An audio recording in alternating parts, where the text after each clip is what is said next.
ni Craig Lodana. Ako po'y naniniwala na kung hindi tayo nagitin, at least tuloy pa rin ang buhay. Praise God. Praise the Lord. Ayan. So, magandang na ito. So, sa 2 Kings, chapter 2. 2 Kings, chapter 2. Rinig po ako sa likod? Amen. Hallelujah. Rinig po ako sa harap? Amen. Purihin yung Panginoon. So, sa 2 Kings 2, verse 1. Now when the Lord was about to take Elijah up to heaven by a whirlwind, Elijah and Elisha were on their way from Gilgal. So, pansinin po natin, alam ni Elijah na ira-rapture siya. Eh, kailangan alam mo rin na ikaw ay para-rapture. Hello? Si Enoch ay napatunayang na-rapture. Si Elijah ay alam niya na siya ira-rapture at hindi lang siya may alam. Hallelujah. Sino ba may alam na ira-rapture si Elijah? Verse 3. Ang sabi po dito, ang sabi po sa talatang 3 ng chapter 2 Kings 2. And the sons of the prophets who were in Bethel came out to Elisha and said to him, do you not know? Sino po yun? Sons of the prophets. So marami po makakalam that Elijah will be raptured. Tama po ba? Do you know that today the Lord will take away your master from over you?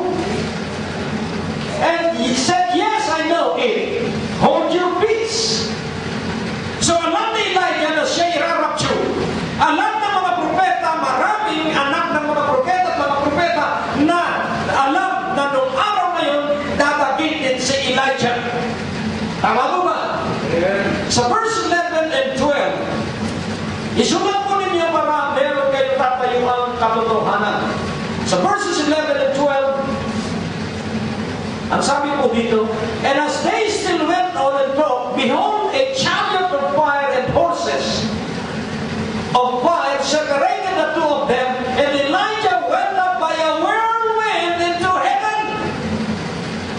Pagkasama po si Elijah at si Elisha, pero dinagit si Elijah sa ayon sa sinabi ng Diyos. Amen. Sino po ang naiwan? Si Elisha. Ngayon, take note, two prophets, Elijah, Elisha. Two people, the Jews, the Christians. Dalawang propeta at dalawang uri ng tao, mga Hudyo at mga Kristiyano. Ngayon, hold on, dito ninyo malalaman na alam natin kung kailan tayo ira-rapture. Sa Matthew 24, tingnan po natin sa verse 40. Ang sabi po dito,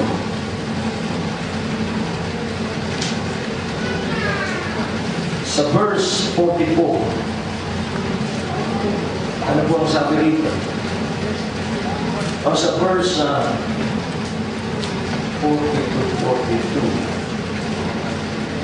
45 to 51. So 45 to 51. So na-establish po natin two prophets and two kinds of people. Dito naman natin kung i-establish yung katotohanan. So from verse 44, ito po. Ang sabi po dito sa 44, they also will answer, Lord, when did we see thee hungry or thirsty, or a stranger, or naked, or sick, or in prison, and did not minister to thee? Then he will answer them, truly I say to you, as you did it not to one of the least of this, you did it not to me.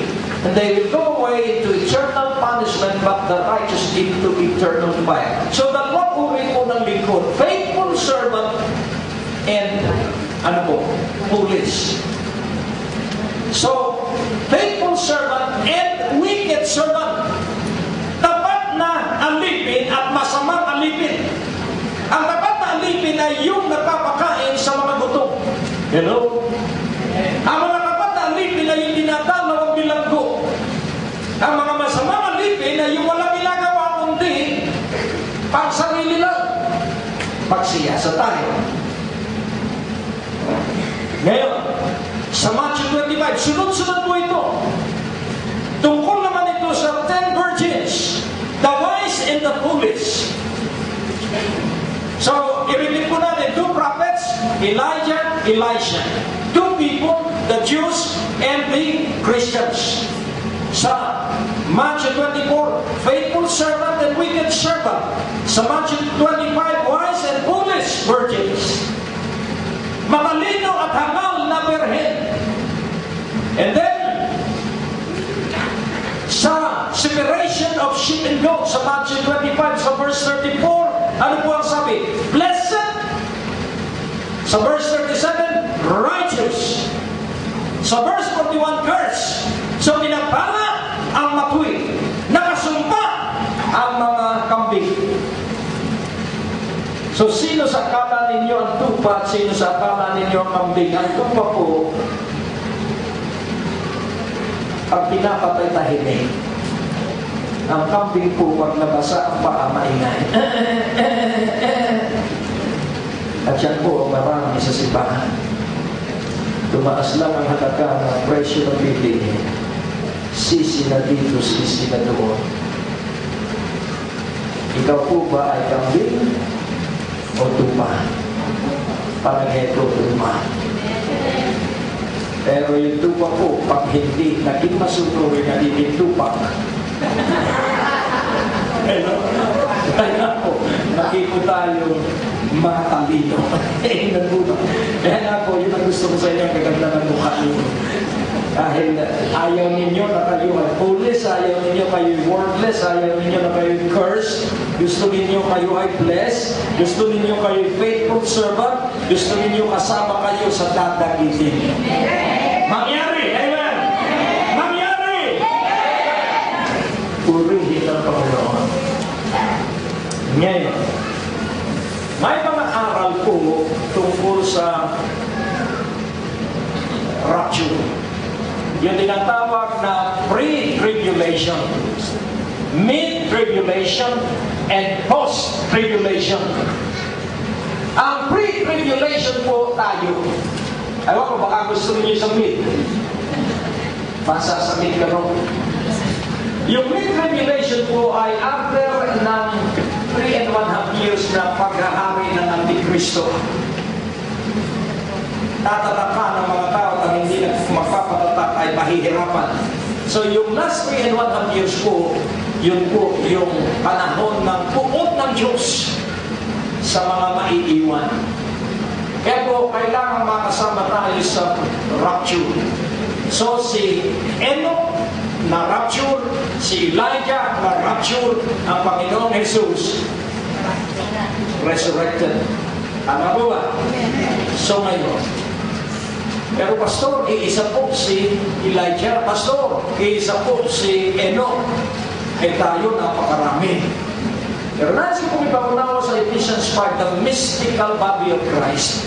Jesus the head, and we are the body. The church is the body, and we are one. So, sino po ang i-rapture? Ang buong mga mananampalatayang nagtiwala sa Panginoong Jesucristo. Because we are part of one body, Jesus the head. Kaya naman mo po ang Ephesians 5 at 2 pinakita, at pag-aralan mo po ang 1 Corinthians 3 at 1 Corinthians 12, tinukoy po doon ang one body, one head. Kaya tayo po ay katulad ni Enoch, iisa tayo, ngunit iba-iba ang ating papel. Amen po ba? Amen po ba? Kaya nga sa Romans 11, kailangan alisin ang Kristiyano. Sa 1 Thessalonians 4, hindi ko na po itidetalye sa broadcast na lang sa radio. Pero sa 1 Thessalonians 4 at 1 Thessalonians 5 at 2 Thessalonians 1, ibinakita po roon kung paano dadagitin ang mga mananampalataya. At pwede po itong mangyari sa 2012. So kung